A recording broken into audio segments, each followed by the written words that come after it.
I prayed for people who had wronged me. I prayed for my ex-husband, and that was, and you're listening and you might be going, pray for my ex-husband? No way. Or pray for the person who sexually abused me? No way. I'm telling you, it was transformative. It helped me forgive. Not that I forget, but when you can pray for that person, it gives you peace and serenity. And you can learn to let go and believe in a higher power that is going to carry you through. I don't do anything alone. And so forgiveness is the gift that you give yourself. They don't get free rent in your head or in your heart. Like, you can let it go.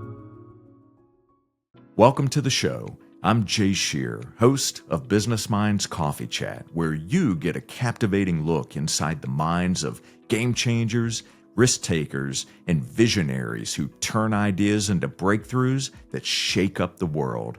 Our mission is to give you fresh ways to think that spark growth in your business and life so you can make a mark that lasts.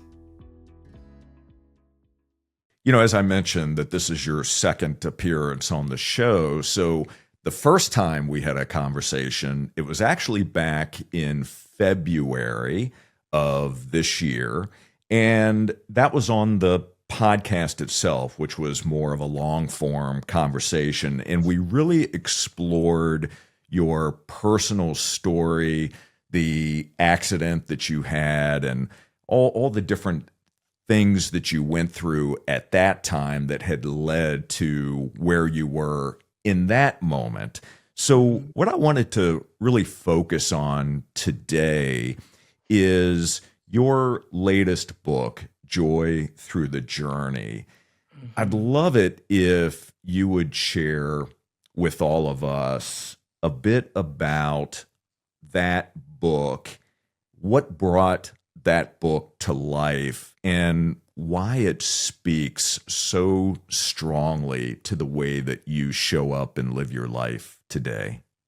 Oh, thank you so much. Yeah, I just spoke at an event a couple of weeks ago, and from stage, I shared for the first time about how I just lost my little brother. We just had a funeral for him. This year has been filled with ups and downs. Life has been lifey, but as it is for all of us, there's been some great times, and there's been some big challenges, especially with my health. And I had a sticky note on my computer actually for about 2 years that said Joy Through the Journey. And that name came from John Gordon, actually, who wrote the foreword for my book. He's a good friend of mine, and he had told me a while back, he goes, Amberly, you know what? I'm really good at titles for books. And I think your next book should be called Joy Through Journey, because you talk so much about joy. And when I spoke on the stage last week and shared some of the challenges I was going through, I had a lady come up to me and say, Amberly, she was in tears, and she said, I lost my brother 2 years ago. And how is it that you can stand on stage and you can talk about these things and yet exude so much joy? And I said, well, these are things that I practice every day. We all have joy within us, and there are ways to spark that joy even more. But when I actually had a publisher contact me and say, do you have an idea for a book? I was like, I sure do. And I pitched Joy Through the Journey, and they said yes. And I remember walking out of my office and said, honey, I just got a book deal. And my husband was like, oh no, when are you going to have time for that? And I really had to pause, and I thought, well, I am going to make time for it. But then I also had to pause because honestly, I was in a place where things were eventful. I was going through challenges, and I thought, I can't write about a book about joy if I am not sparking joy in my life every single day. And so I really had to pause and think about, what are some things that really just light me up, that really enable me to have that joy? And I always say I need to halt, never get too hungry, angry, lonely, or tired.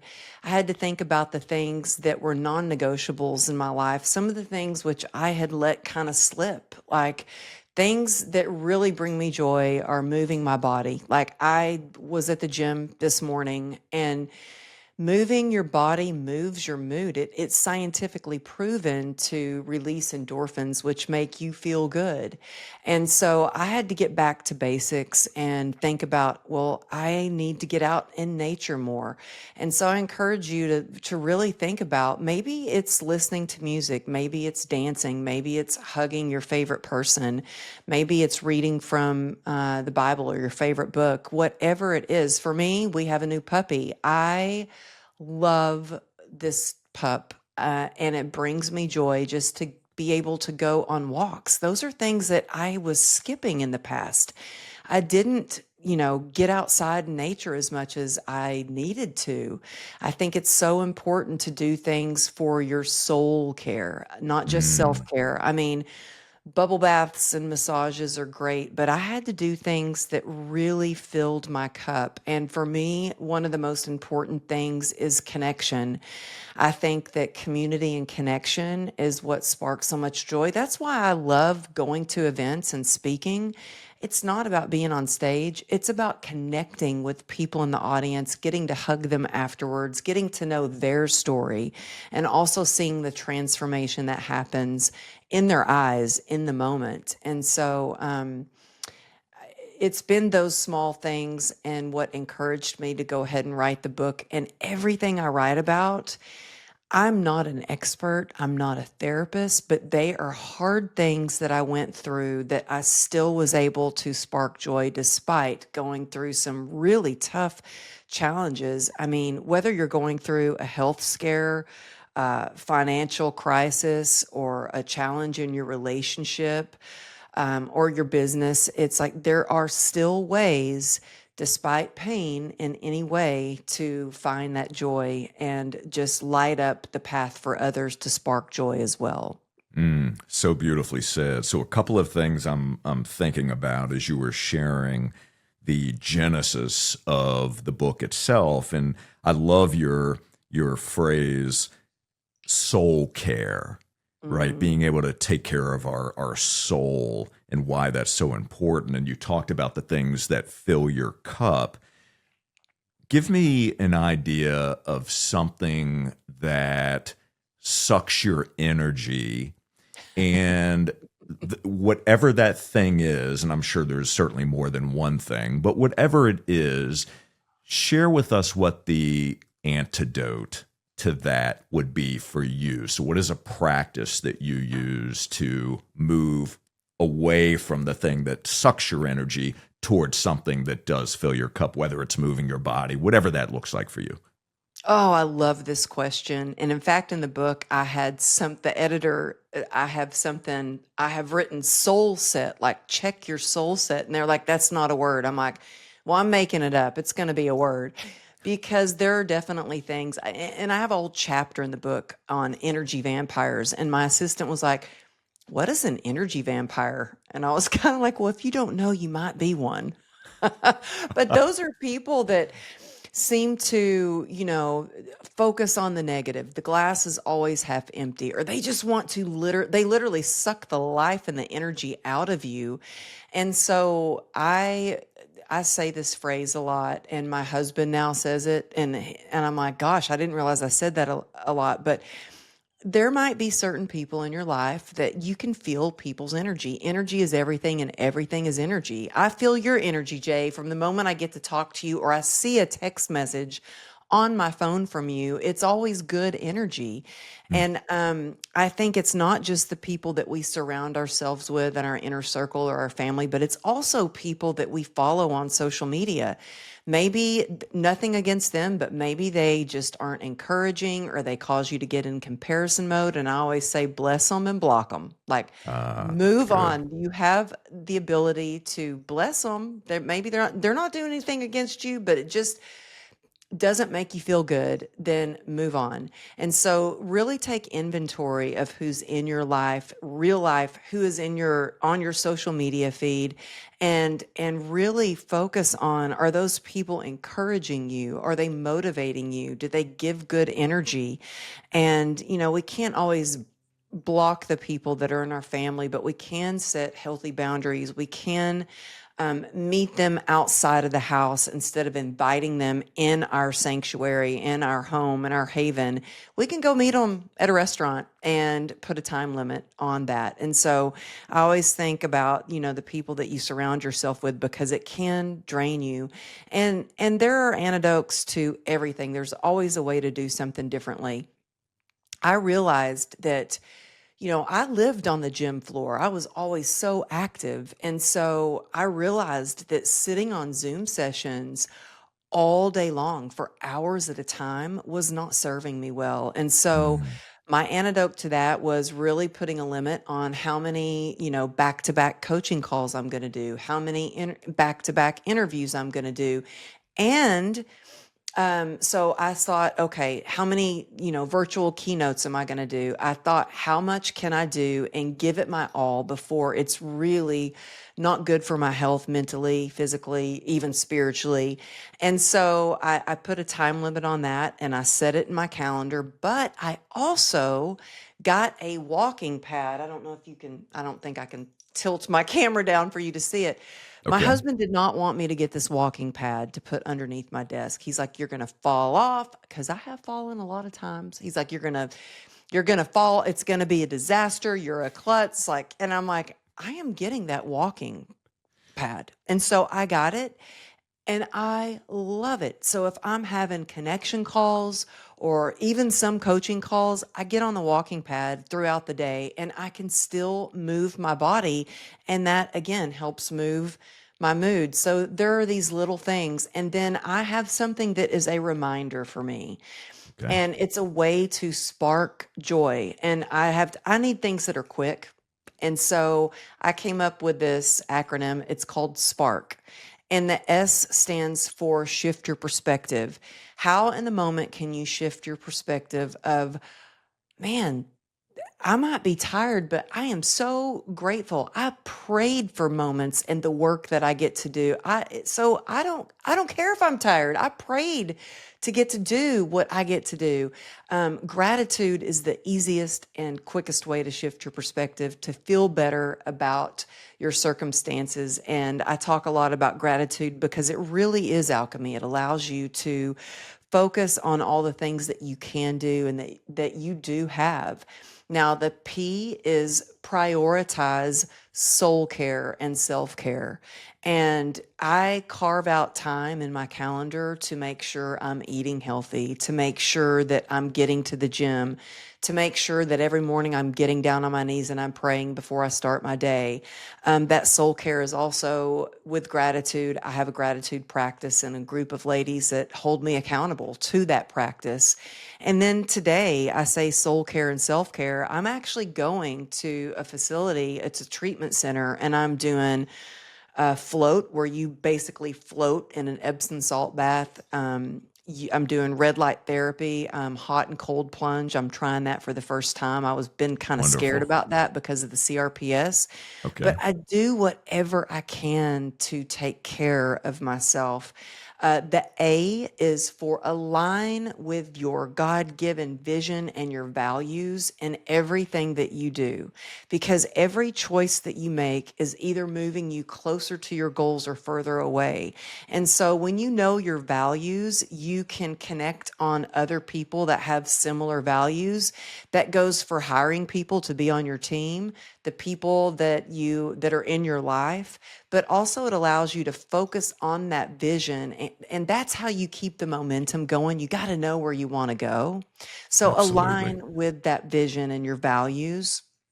I love And it. then the R. So Amberly, before you give us the R in the K in Spark, I'm going to hit pause on our conversation because we are going to take a brief break to thank our amazing sponsors. My friends, you are listening to Business Minds Coffee Chat. Don't you go anywhere. We will be right back.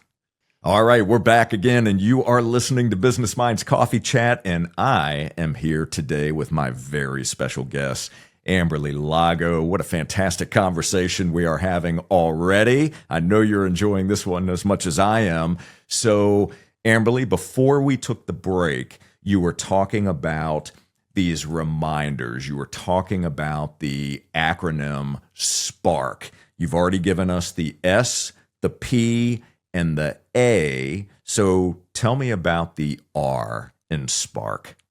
The R was a little hard for me. It's release what no longer serves you.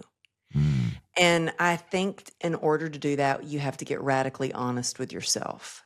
It's that awareness around it. So for me in 2016, I started drinking. I went from athlete to alcoholic because I could not figure out a way. I was having invasive procedures and on so many different medications and treatments and surgeries to try to cure complex regional pain syndrome, and nothing was working. And so I started drinking. And that took me down. And I had to get radically honest with myself and release alcohol. It no longer served me. So, and by the grace of God, but in 2016, I got sober.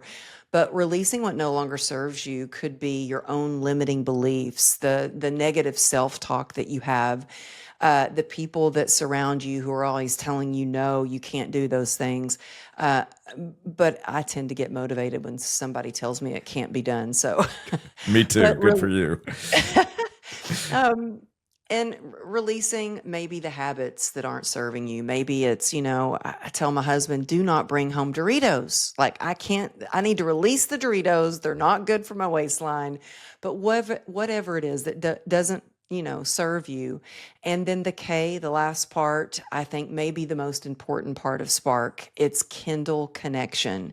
Not just connection to others, but connection to your gut, connection to your intuition, connection to your higher power, connection to others. It is so important. I think the key to success, the key to thriving is connection. We're not meant to do hard things alone.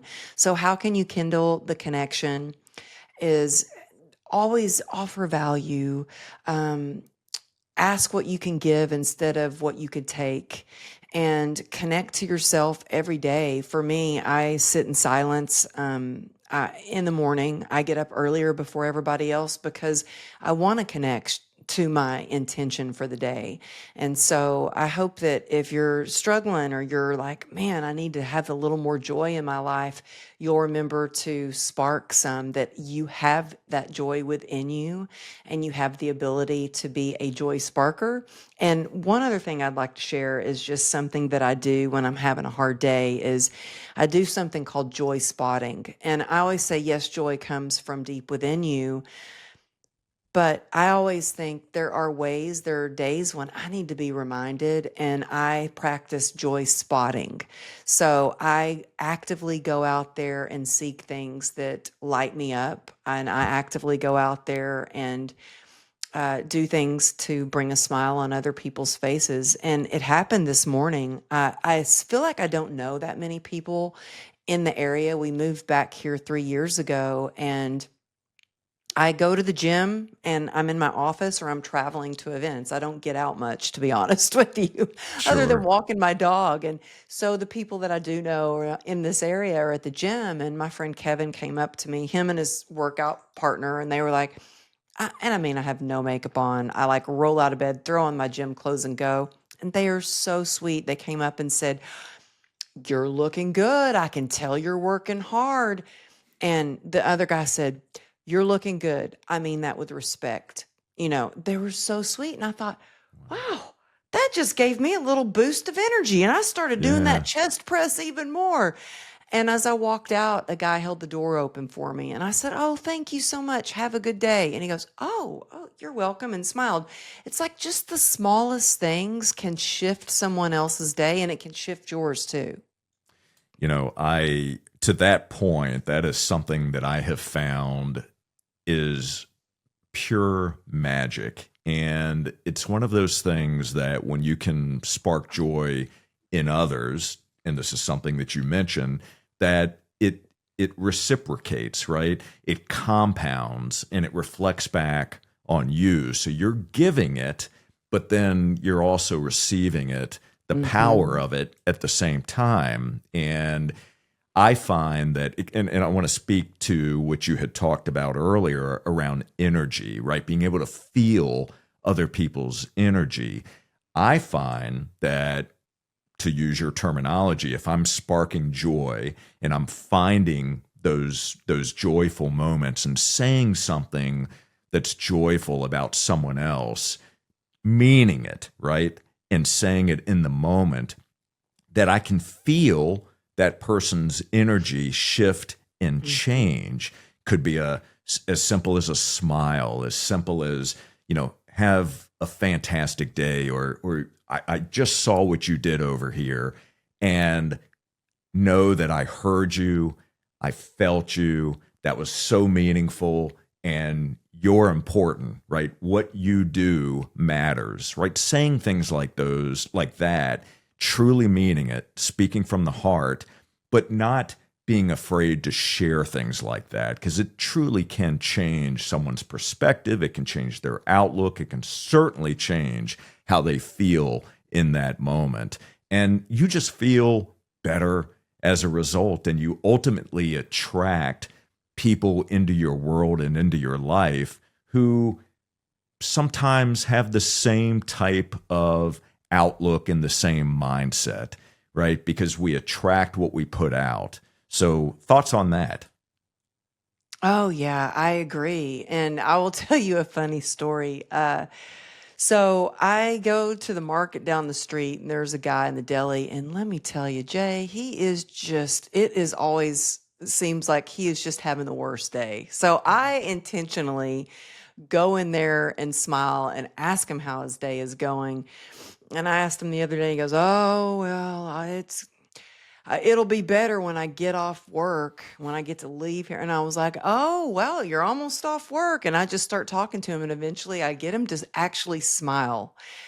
And I can feel his energy change. And then he even gives me extra chicken. So I'm not saying to like be nice to people because you're going to get extra chicken.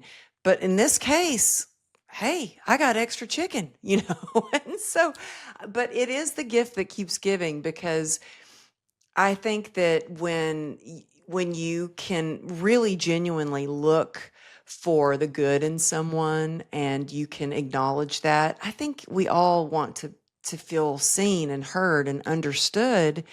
And when you can do that for others and they feel appreciated, I think it's so important to feel appreciated. I grew up and my mom is just the best. She's a Southern belle, and she really, if we received any kind of gift, we always wrote a thank you note. And writing that thank you note allows you to feel grateful, to feel that gratitude. But when you get a handwritten thank you note in the mail, it means a lot. I don't know about you, but a lot of people don't write those handwritten thank you notes anymore. And I still do. And it means a lot to me when I receive something like that. And so it's just the gift that keeps giving when you can go out there and you can appreciate people. Absolutely. Completely agree with you on that. And I also love the handwritten thank you notes. That's something that I try to do often as well, because I know how it makes me feel when I receive something like that in the mail. It's very powerful. There's a couple things that I want to talk about today that we didn't necessarily get a chance to cover in our first conversation. And part of it is around forgiveness. So Mm, you talk about forgiveness in your latest book, Joy Through the Journey. And I want to mhm. spend a couple of moments or two talking about the importance of forgiveness. But I'd like you to give a personal story or example of where forgiveness became so important for you, for your own growth and your own ability to be able to move forward.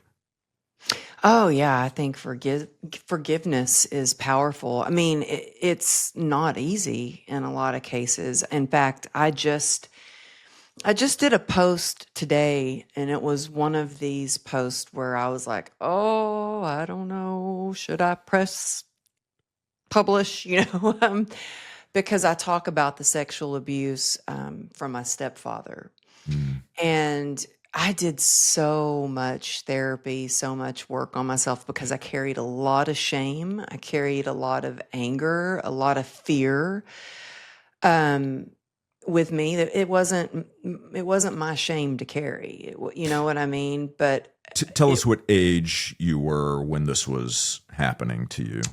my mom was divorced. I was 8 years old, and then she quickly remarried to my stepdad, who at first I was like, man, this is wonderful. He always brings us all these toys and these gifts. And as soon as they got married, everything changed and the Mm, sexual abuse began pretty quickly. And I knew it wasn't right. I was scared. He was a big guy. I was a little girl. And when you trust an adult or an authority figure, and I said it wasn't right, and he said, no, this is the way fathers teach their daughters. This is right. And wow. um, I lived in that fear, never felt safe for a long time. And I finally got the courage up to tell my dad. And I had told him, I said, Dad, you can't tell anyone, but this is what's going on. And it was really a cry for help. And my dad kept his promise. He didn't do anything. And so the abuse continued until one day my stepfather came in my room and I kicked him and hit him. And I remember pulling his hair and doing everything I could to fight him off. And the look on his face, he was so surprised. And you know what? He never laid a hand on me after that one night. Wow. Now, the psychological abuse continued, and I never felt safe. And I remember being at the kitchen table one day, and my mom was doing the dishes, and her back was to my dad, and I was sitting across the table, and he looked at me and he mouthed, "You wait till your mother leaves." And so there Mm, was always this fear.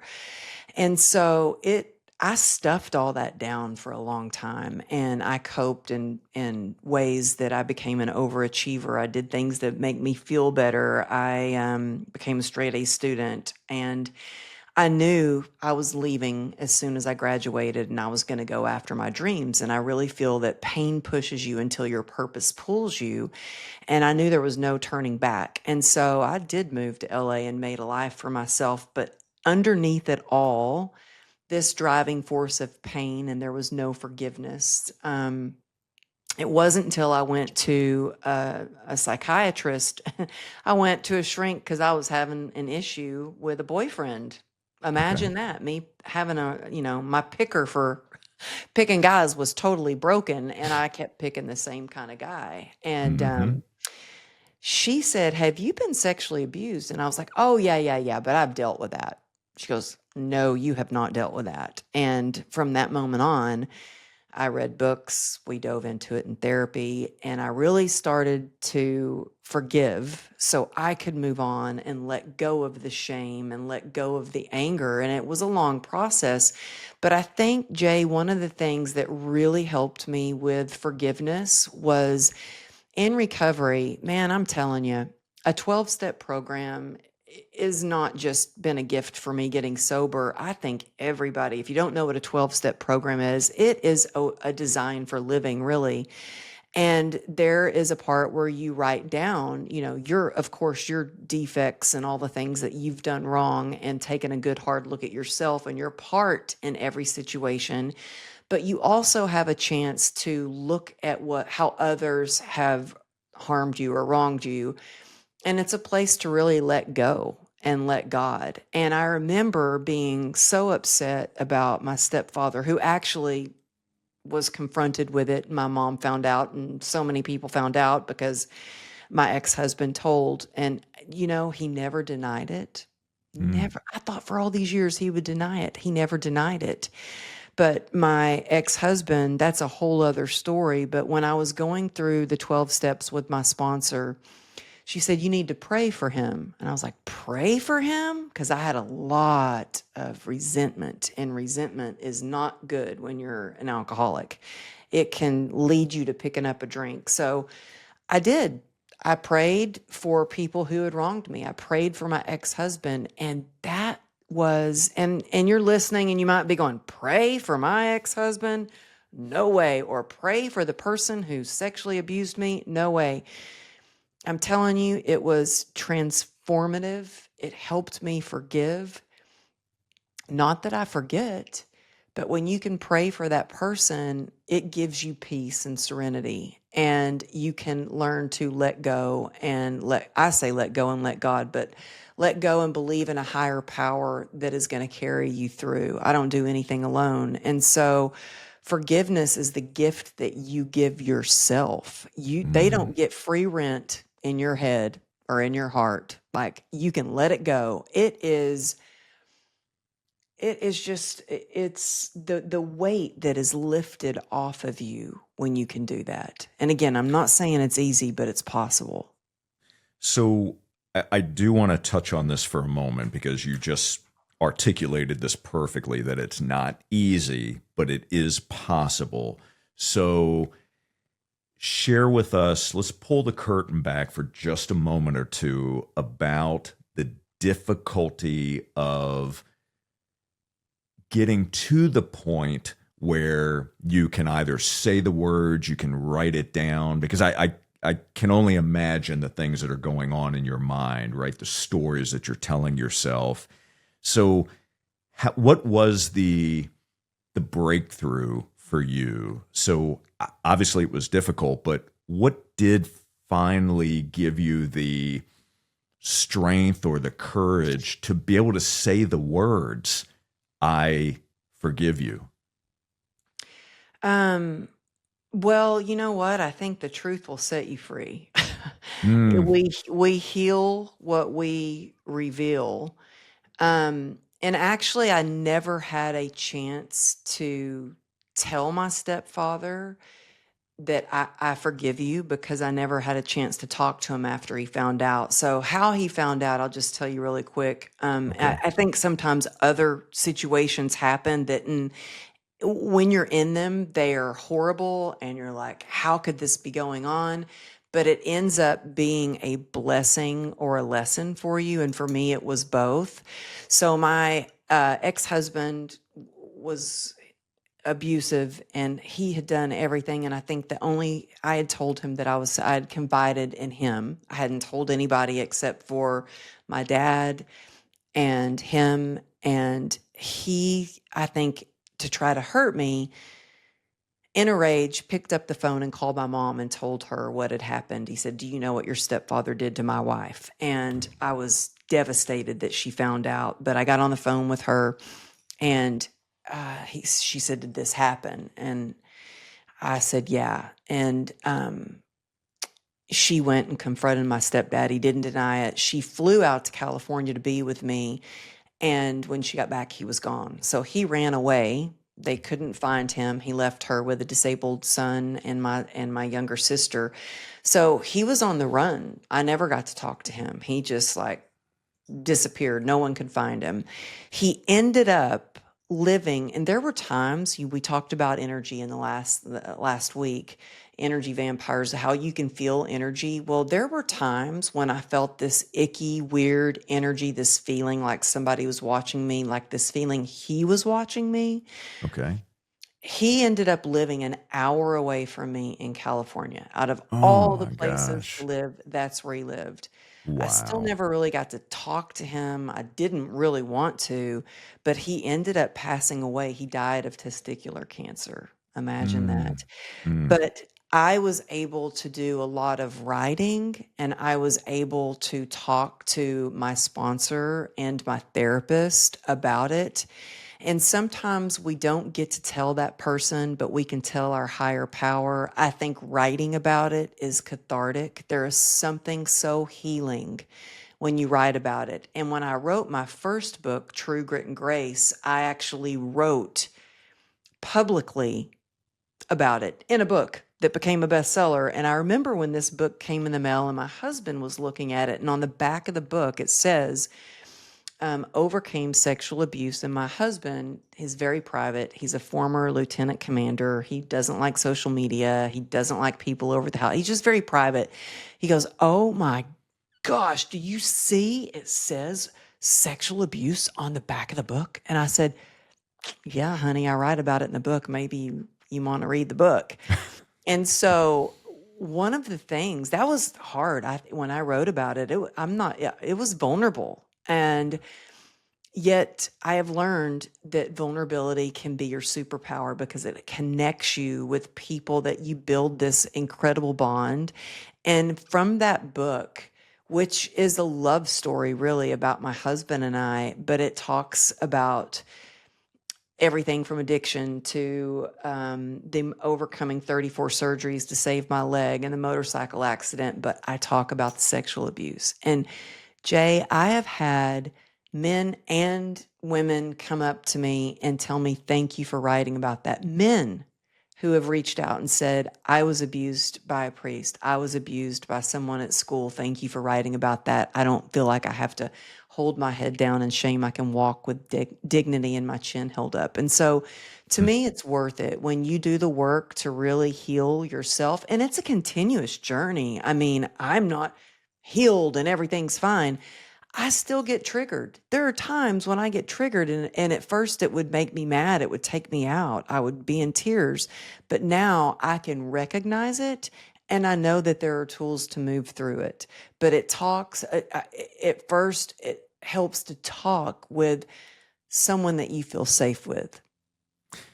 I so appreciate you sharing this with all of us. And it's amazing to me to watch your journey and to be able to see the growth that you experience, and that when you are vulnerable, when you are sharing information that is very difficult to talk about, that it opens the conversation and it creates a safe space for others to be able to say, I've experienced that as well. And thank you. Thank you for sharing that. And Thank you. you become an ear and a heart for others to be able to have those kinds of difficult conversations as well. So you truly are amazing. So Amberly, we're going to push pause on our conversation. We are going to take a brief break to thank our amazing sponsors. My friends, you are listening to Business Minds Coffee Chat. Don't you go anywhere. We will be right back. All right, we're back. And again, you're listening to Business Minds Coffee Chat. And I am here today with my amazing guest, Amberly Lago. What a fantastic conversation we're having. And I just want to remind everybody that this is the second episode of our conversation with Amberly. Please make sure, if you didn't get a chance to already listen to it, that you go back to last week's episode and listen to the first part of our conversation. You're going to get so much value out of that, just as you are out of this conversation. So, Amberly, before the break, of course, we were having difficult conversation talking about some of the trauma that you've experienced and forgiveness and how you've been able to move through that, and also realizing that we're all a work in progress. I mean, even though you've been able to forgive people in the past, we have to work on it every day. It's not a situation where once we reach that place that it's one and done. So that'd be nice, wouldn't it? Wouldn't it be nice? It would be. But I have found, and I'd love to hear your feedback on this, I found that the more work I do on me, right, the more layers of the onion I peel back, the more I discover. So I learn tools and strategies to be able to help my own growth and overcome challenges, which helps make me stronger, more confident, more agile. But I also, there's a lot more work to be done, but because I've already done this amount of work and learned these tools and strategies, I'm not starting from zero, right? I already have some tools in my tool belt that can help me with the new challenges in front of me. So speak to that a little bit, if you will. So the growth that you've experienced, all the challenges that you've been through, the surgeries, the accident, the sexual abuse, the alcoholism, the addiction, all of it, you are a different version of the person who you were when you went through all of that stuff. So today, you're so much stronger. What is it like for you to look back now and see the version of who you were versus the person who you are today, do you feel like, based on what you've experienced and what you've learned, is there anything that either would surprise you at this point, or is there anything that you think that you are not ready for? Oh, well, I don't ever feel ready. Really? I don't. I don't. I mean, I guess maybe I'm hard on myself, but I before ever, this is the busiest, I mean, the most booked I've ever been for speaking. I mean, I've been speaking for years, but this is the first time I'm literally speaking 2, 3 times a week. I'm traveling to a different state every week to speak at events, which I feel so blessed to get to do. And yet By the way, you're on big stages these days. I've seen you. I'm like pinching myself, to be honest with you. I I love it. still have moments where I'm like, are you sure you want me to be your keynote speaker? Like Oh, I feel so blessed I get to do that and I get to do what I get to do and be at these amazing events and I still, I mean, I have notes on my desk here. I still, before every talk, I get super nervous. And then I remember it's not about me, it's about the people that I serve. And then afterwards, I feel like, I prepare, then I go say whatever comes out is going to come out on stage. And then afterwards, I'm like, oh, I forgot to say this or I forgot to say that. And I can be hard on myself. And my husband's like, you're so hard on yourself. Of course you're ready. You've been doing this forever. But I always want to learn and grow. And, I just spoke at an event a couple of days ago and they reached out to me to ask how they could do better at their event for their speakers. And I'm like, well, can I ask you, how can I do better as a speaker? I'm open for, feedback. If anybody I want to evolve and get better. I always want to get better. And I feel like the more that I know, the more that I feel like I don't know, like there's so mm, much to learn, yeah. And so I'm always learning and growing. And I also don't mind getting humbled because when I'm humbled, it just reminds me that I have the strength to move forward and keep going. And everything that we go through, you grow through. Every setback, every challenge is it gives you the possibility to learn how to have more grit, to learn to be more resilient. In fact, I think one of the things that has helped me so much as an entrepreneur is, Mhm. I was in the dance industry and that was hardcore. That was cutthroat. I mean, you got rejected, you got told no. And so when I work with, clients who are upset that they did get the gig, the jig, the gig, whatever, or they feel like they were taking something personally. I'm like, look, I used to be lined up in a line and you were grateful if they didn't make you stay all day and then cut you at the last minute. Like if you weren't the right fit for what they were looking for, I'd rather be told up front, like they would put you in a line and too fat, too skinny, too muscular, too tall. Not, it was like constantly. And you had to shift your mind. I did shift my mindset. Okay, that was a no, but that just means I'm closer to a yes. If that was, you were told that it wasn't going to work out, that was like, okay, how can I improve and get better for the next gig? I always felt like I'm being redirected to the door that is going to open for me. And so I feel like everything that I've gone through has prepared me for where I am today. Sometimes we don't understand, like, why is this happening? It's always happening for you. Yes, absolutely. That is so good. Now, I want to remind everybody that what you just heard Amberly say, that is a mindset shift, and it's a way of reframing language that we use, right? A story that we tell ourselves. And it's also important to acknowledge the hard work, Amberly, that you've put in to be able to build that type of mindset because, quite frankly, at least for me and for many others that I'm surrounded by, it doesn't happen overnight, right? See, it does require work, but you're capable of also building a mindset like that, right? That's going to be yours, but it will enable you to be able to see what's happening, to see the things that life presents to you, whatever it happens to be, and that you can frame it in a way that it's there to help you grow. It's there to, if there's pain involved, you can take that pain and you can turn it into joy. You can turn it into growth, right? Because in order for us to grow, we have to go through the difficult things. But if we're telling ourselves that I can't do this, or this isn't fair, or this always happens to me, guess what happens? We get stuck. We get stuck. So we can work on building that mindset.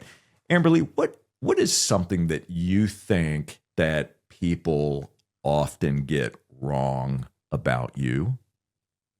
Oh, goodness. I don't think people realize. I just had a comment the other day. I'm hardly on YouTube. I need to be on YouTube more. But there was something, it alerted my phone, and there was a comment, and I was talking about when I was back in the hospital, and I told the doctors I knew as soon as I could move that it would move my mood and I would feel better mentally, because they kept trying to put me on antidepressants. They're like, your life is screwed, basically. And Wow. every doctor was like, you're going to need to be on antidepressants. And nothing against antidepressants, but they just didn't work for me. They made me so sick. And so I did this YouTube Shorts video, and I'm talking about, like, I asked the doctors for a pull-up bar on the hospital bed and my friend for some dumbbells. And it moved my mood. And this guy came out and said, well, it's because of people like you that doctors don't believe that we're actually in pain. Shame on you. And I was like, Oh, wow. dude, you have no idea that I'm in pain right now, that I just had another spinal cord stimulator, that I have been through ketamine infusions. I was on 73 homeopathic pills and 11 prescription medication. My husband sees me, I'm on stage and I'm dancing and I'm pouring into communities, and I feel no pain when I'm on stage. It's the only time I feel no pain. I get home and I can crash and I can't even walk. And so a lot of people, I think, don't realize that I wake up in pain every single day. They don't realize, my husband will say, you're not normal. You're not like your other friends that go to events and speak on stages. They don't deal with the constant chronic nerve pain that you have.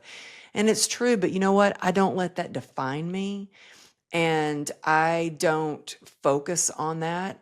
I don't like to talk about it all the time, because I like to do things that, I like to focus on the good and focus on the wins and celebrate those wins along the way. And in fact, like in my mastermind, I always tell the ladies, we start off, I say, tell me your win. Before we get into hot seats and talk about what a challenge is, I want to know what their win is so we can celebrate that.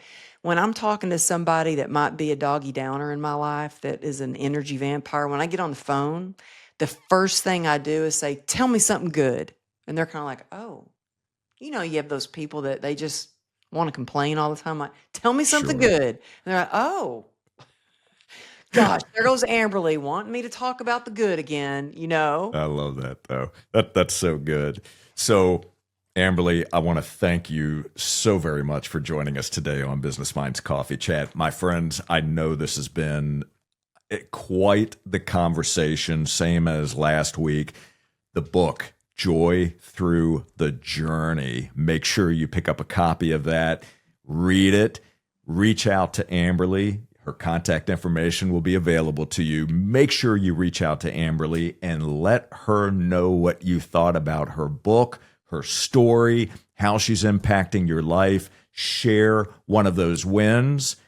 She's accessible. She's amazing. She's a phenomenal speaker. And Amberly, you're just a gift. I mean, all I can tell you is how grateful I am that you are part of my life and that our paths crossed. And thank you for being here today. Oh, I'm so grateful for you, Jay. You are a friend. You're not getting rid of me. And yeah, please reach out to me. DM me on Instagram. I check all those messages. If you want to share, it stays with me. I don't go around posting or telling anybody about it, not even my husband. But just know you don't have to do it alone. And please reach out to me. Thank you, Absolutely. Jay. You're Yes, amazing. ma'am. As are you. And my friends, I want to thank you so very much for joining us today on Business Minds Coffee Chat. Keep learning, keep growing, and keep doing the work to reach your potential. Take care, everybody.